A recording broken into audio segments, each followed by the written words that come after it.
my pretties, really big today.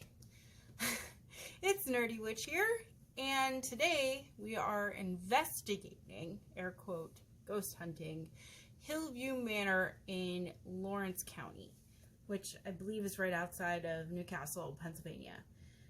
So my dumb butt, being the professional that I am, completely mixed up the name in my last video. Dixmont is a state hospital very similar to the Trans-Allegheny Lunatic Asylum, but that building got completely torn down. Hillview Manor is a legit retirement home. That's the one I was talking about, and that is where we're going. I have looked up none of the evidence. I don't know if there's any specific ghosts. I'm walking in there kind of blind because my housemate approached me with this surprise movie. So we're going to watch some sort of movie on a projection screen, and then we're going to go investigating. And you have to bring your own equipment, which pretty much means I can record video. So you're going to get video. So look out in the video for any evidence that maybe I missed. We're gonna see, and then I'll sum it up at the end, or I'll do a part 2 of the evidence reveal. Still working that one out. So let me tell you what I know about Hillview. This is all I know thus far, walking in. It was built in 1926 as the Lawrence County Home for the Aged, which was also known as the Poor House. It basically was a facility for mentally ill, extremely destitute, and elderly persons. Perry and Mary Snyder were originally posted to the home when it opened with their 2 children, 12 staff, and 20 inmates. I would say more patients than inmates, but the website is calling them inmates, so that's what we're calling them. They ran the facility up until 1944, where they started an investigation into their incompetency, and they were eventually relieved of their posts. However, they were well into their 70s, so I don't know if there was any atrocities that happened from neglect or anything from in there, but this is what the website says. They were asked to vacate the premises shortly after being relieved of their posts. The 60s brought more skilled nursing to the facility, but again, you had very severe overcrowding in the 70s. It's a couple years, maybe a decade later than the Trans-Allegheny Lunatic Asylum, but overcrowding was like a legit problem. So they started an expansion called the North Wing, which had several floors, a new kitchen or something, in 1974, and it took 3 years to complete. After it was completed, the hospital/facility ran a renaming contest where it got called Hillview Manor in 1977. Last thing I know is that it closed in 2004 because of a lack of funding. That was my junior year of high school. So it wasn't that long ago. 14 years ago, it closed its doors. Now, from the website, from what I can tell now, is it's fully operational. They do have a security system, so I don't know what kind of conditions I'm walking into as far as electricity. I think it's in a lot better shape than the Trans-Allegheny Lunatic Asylum. But I will post their official website below. That is their background from their website. I couldn't find a Wikipedia on it because it seems to be more of a local haunt than maybe a nationally acclaimed one, but I don't know entirely what we're in for, so strap on your seatbelts and let's do this thing. We have just arrived at Hillview Manor for our movie night and investigation, and tonight we will be viewing Grave Encounters. I guess this is the point where you say abandon all hope here in the lobby.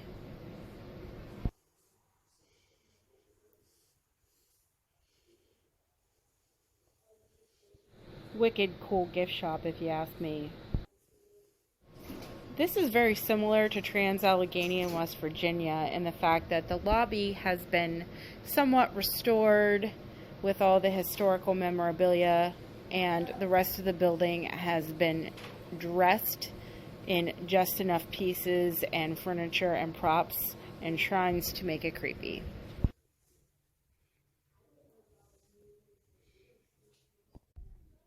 In the break room, you have maps to all the floors and the basements, And this is a good opportunity to grab a snack, maybe have some coffee, and get a game plan together if you're not familiar with the layout already. Everyone who signed up will be able to investigate independently, so we have to speak in hushed tones. So you're going to have a lot of voiceover during this tour of Hillview Manor.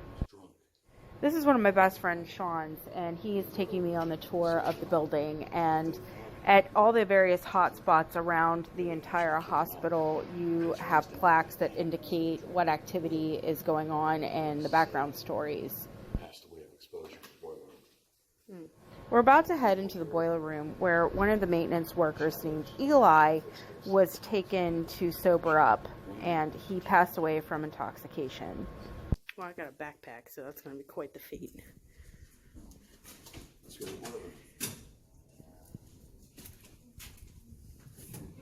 If you remember from my last video, I have a thing about doorways. A door is both an entrance and an exit, so it is a portal or gateway into another space. And I feel an incredible amount of oppression from all the doorways leading us into the boiler room.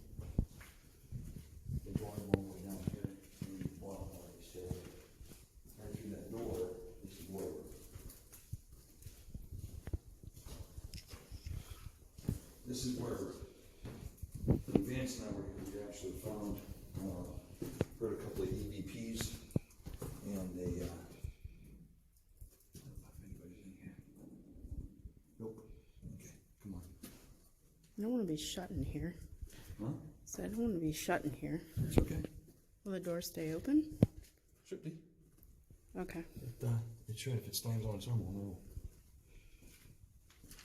And this is where they found them, right here by the furnace. Little foggy guy. There's a what? There's a toad right here. I didn't get any footage, but Eli was one of the few active ghosts that we came across, and he had lit up our EMF detector on command. Right here. It's hard to hear, but Sean is telling us about Mary Virginia.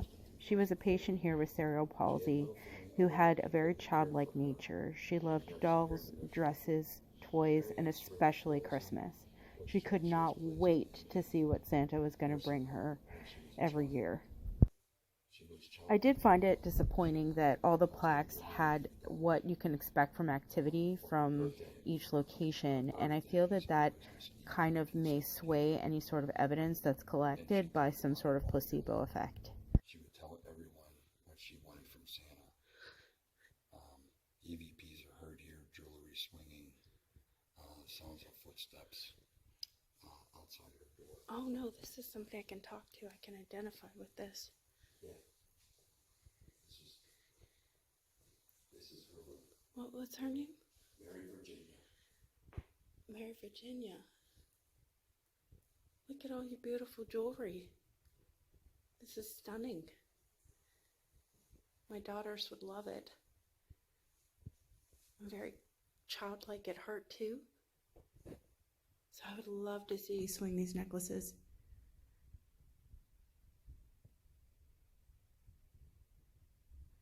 Actually, this might be a good one to set up my tripod. I could hang out in here. This is very comforting. Feels like home in here.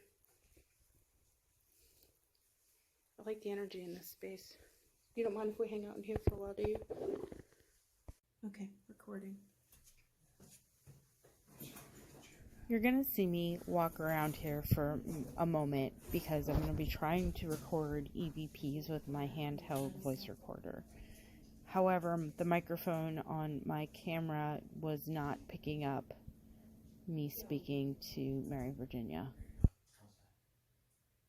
Shouldn't seem like somebody who would want to sit in the dark. Could be wrong. Okay, let's see what noise I can see. Music. Okay. Let me try this. What's her name? Mary Virginia. Mary Virginia. Mary Virginia. My name is Stephanie Hunt, and I want to know how you're doing today. Are you here with us? You can talk into my recorder.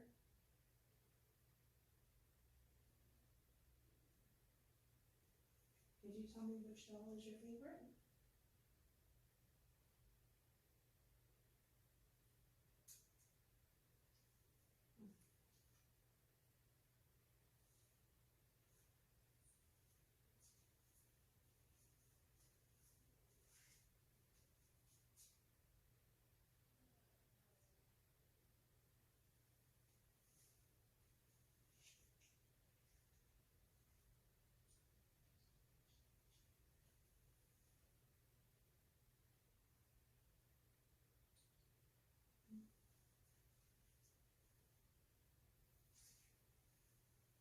Darren, if you're here with me, can you please make the necklaces swing?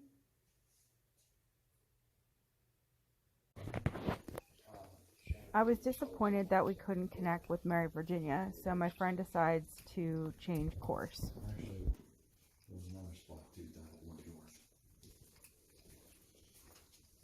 Somebody's at the other end of the hall. Or right there. Yeah. Let's go to that basement. I don't want to go to the basement. Huh? We were in the basement. No, this is the new section. That was the old boiler room. This is the basement. But I get claustrophobic. It's not, it's actually pretty big. Okay. Oh, thanks for that. YouTube thanks you for that. I just hide my shorts. You guys been down here? Yes. Anything? I felt I don't know, I think I'm a little on the sensitive side, but I mean, there was some energy down there, but it's not harmful or anything. I really like Mary Virginia's room. It's very comforting. In this So place, here if you they haven't decide been to over there go yet. to Mary Virginia's She's down room, the hallway and to the right, I we think. decide to go downstairs and run into some Here, I'll other turn this on. investigators along the way. She was hoping she was blonde, and she always liked to go outside and everything. And one day, somehow she would go out this door here. And one day, she somehow got disoriented, got into the stairwell, and fell down the steps, and that's how she passed away. They found her laying at the bottom of the stairs were, and she was 103. Yeah, she was. The coordinated staff, she was like one of the nicest patients here. Okay, well, let's see if we can get the birds to sing. Well, this was false hope because the birds did not sing, in fact, so we went downstairs into some of the storage rooms where patients' belongings were still held to this day. Who's on that? I think at this point is when people realized that I was a stick in the mud, because This was part from of my Armstrong. investigations are to debunk. There's a supervisor. So you're going to see me trying to rationalize out some activity Just here. like I was watching Power Rangers in 1994. Is somebody down here with us? Detector's lighting up. Okay, I'm going to turn Yeah, off. do an EVP. This is Grab the flashlight. Got it. Okay. Spoiler alert, no EVPs were captured here. Is it still lighting up? Oh, big time. Did you do a test to see if it's electrical? Well, let me go take a wider around. Actually, Oh, here we go. Okay. there's no electricity down here. Look at the ceiling. All right. If you're here, can you please light up the EMF detector? Can you tell us your name? Do you know why you're still here? All right, play it back. I'm gonna walk around. I know and this see is if going to somebody- sound stupid, but I didn't sense anything, even though that the EMF detector was going off.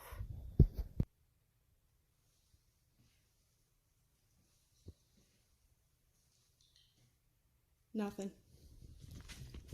That's funny. Is it brighter over there, or is it just over there? Nah, some of the belongings were disturbed from the last time I was here. All right, well, let's try this Okay, again. wait a minute, we're getting EMF here. Is it from? I don't know. Is it just that one spot? Try to debunk. Can you check your detector? Cross-reference it. It's gonna light up soon. I turn it on, but don't pay any mind to that. of a. Okay. You're You still. gotta look. Is yours moving? No, not really. So I figured if it was something legit, both of them would light up, right? Because that's what happened in Gettysburg. Both EMF detectors would light up at the same time. Well, these analog ones, Yeah, I'm saying mine's probably not as good as that one. yeah, these analog ones are not as sensitive as this one. Mm-hmm. Yeah, but if something's going to the red, that thing would move. Even if it was a sensitivity issue. Well, when I move over there into the room, nothing happens. All right, we'll move slightly over there where it was lighting up before. Oh, actually, you know what? Hold on. Are they both going? Hers moved, mine didn't. Can you light up the one with the red cap?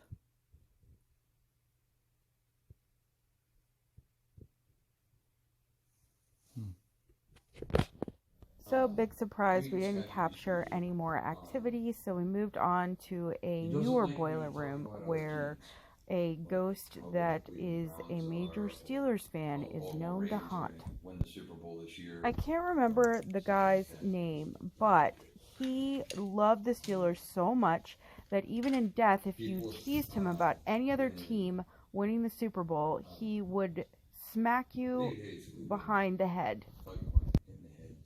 Nothing happened in You this idiot, room, that and the cup plaques was on the sad in wall the head. describing activity in each room kind of caused me dismay. I feel like they are giving a placebo effect instead of letting people investigate and come to their own conclusions about their experiences. Pretty much what they have. After a few more shots in this room, you'll see Sean continuing the tour on a completely different floor where he's talking about a pair of patients that are considered to be highly active. Yeah, this were the ones that were responsible for stealing all the golf balls and turning around and selling them back to the people they stole them from.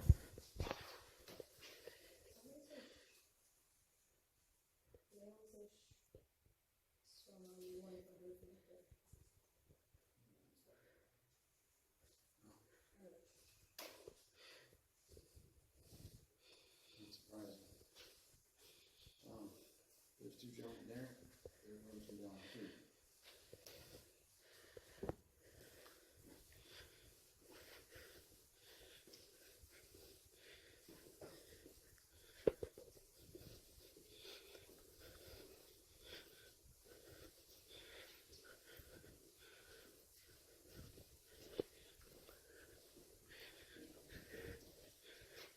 This is their rooms right down here. They were best friends. And this is where they stayed.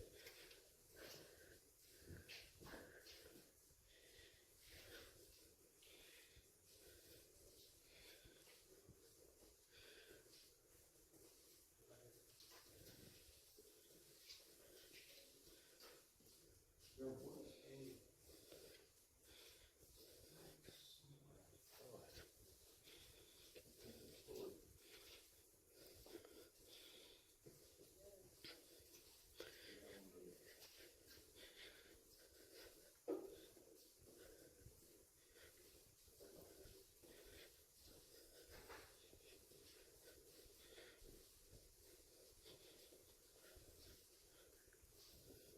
That's the water right there.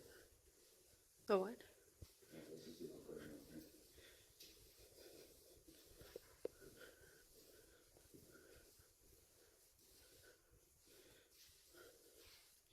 This is where they perform surgeries. I got an EVP in here. I say, is there anybody in here? And the reply was, people died in here. People what? I did an EVP in here one night by myself, and I got a reply. I was sitting in the corner. I said, is there anybody in this room with me? And the voice came back was on the EVP was people died in here. This is where some of the more brutal things occurred in the hospital. It was right here in this room. Sounds good to me, so I decide this is a good time to try to investigate. I was getting really frustrated at this point because one of our fellow investigators was so intent on sharing his experience that he wasn't really allowing me to concentrate and have my own. I'm pretty well protected, so all from my spirit guide. I got somebody with me. So I've never met this person prior to him popping out of the stairwell to scare me earlier in the investigation. So I don't know that I really appreciate his spirit guide at this moment. Let me know you're here.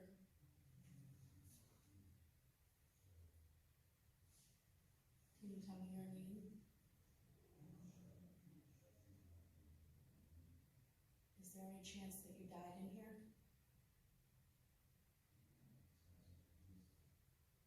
Are you still here?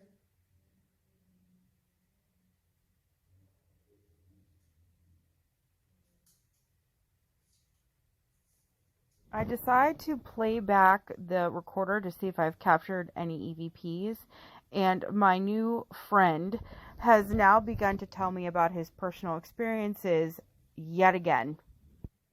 I'm leaving this in here as an example of what not to do on an investigation because I feel like his experience was so oppressive and I doubt some of his abilities at this time. All I can hear is Sean's voice.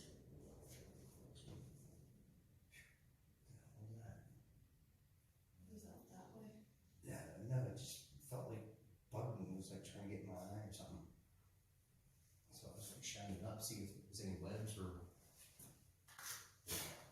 I decide since he won't stop talking that I'm going to take out my compass and try to look for any disruptions in the magnetic fields in the room. That was one piece I left behind. If there's anybody in here, can you make my compass move?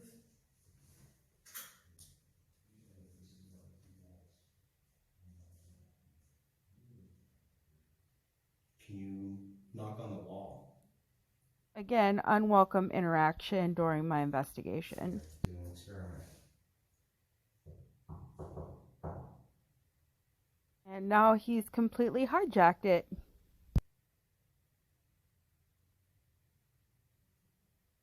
You're going to try it one more time.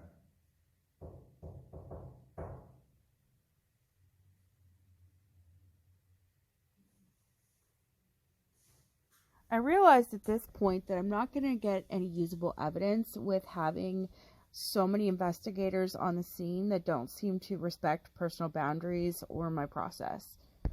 So I'm just kind of defeated at this point. And I give myself over to their experience. While we're watching me wallow in defeat, we're going to take some time to explain what's going to happen next. This guy had some sort of spirit camera that used an Xbox Live video recorder wired to a tablet.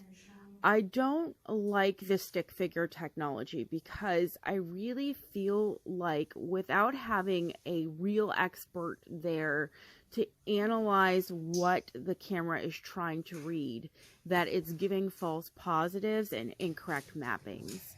I have found evidence on the internet of them trying to map an entertainment center in a non-haunted room. So I'm going to stop talking and just let you judge this technology for yourself and see what you think about it. John jumped in this window right in 301 at 9:30 in the morning. He didn't die immediately, but was rushed to Newcastle Hospital. He died shortly after from his injuries due to fall.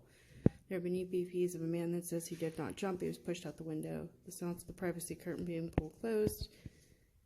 And his room and several other rooms on this floor.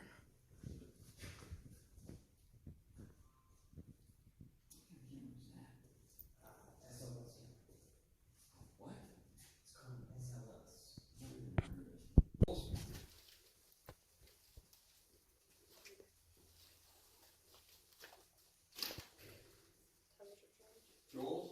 Jimmy?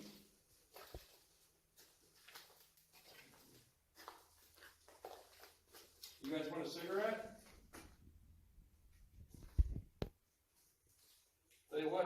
cigarette for 2 golf balls.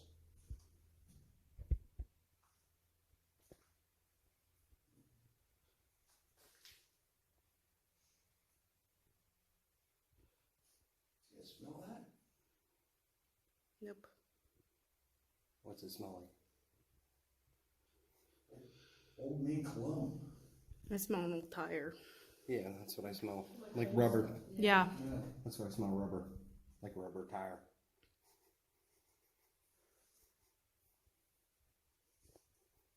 Never smelled that up here before. So that's it. That was all I could salvage from Hillview Manor.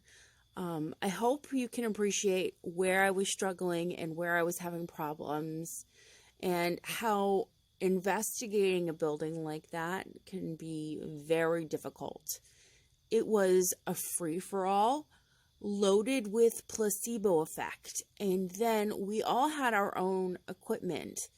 So if you are an advanced, I hesitate to say that, but an advanced investigator, I don't think that it's fair for you to hijack somebody else's experience and have this kind of, oh, I'm better at this than you, so I'm going to help you with it.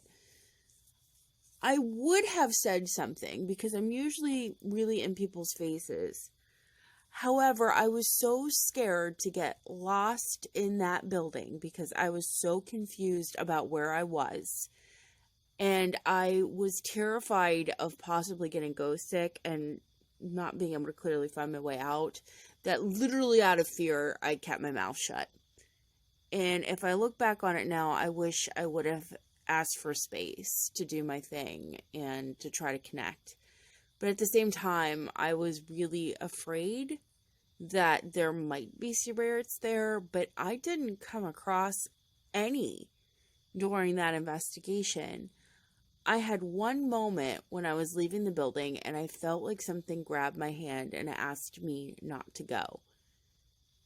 But it wasn't something that I could quantify. It wasn't something that I could measure. It's not in the videos because I wasn't recording. I wasn't thinking about that. I was just trying to leave the building, and my hand had this shooting pain through it. It's like somebody grabbed it as hard as they could and they said, "Steffi, don't go." And I had to go. It was my time, and I literally waited outside for a good hour or more waiting for my friends to finish investigating. I'm glad that they had a lot of fun, and I think it could have been a really fun experience. I think I let my own disappointment kind of stop me from fully embracing the investigation, and I had let some of my fear get in the way of having an experience. But again, I don't feel like it's wrong of me to feel like my investigations were not being respected. So here we are. If we're going to ghost hunt, we're going to do it in a respectful manner and not always force what we think is going on down people's throats until afterwards, so everybody can compare notes and see if any similar experiences happened. So take care. Comment down below, like, subscribe. I really want to do some more ghost hunting, urban legend hunting. I have a couple other things planned now that I'm back on the YouTubes. So, bye, witches.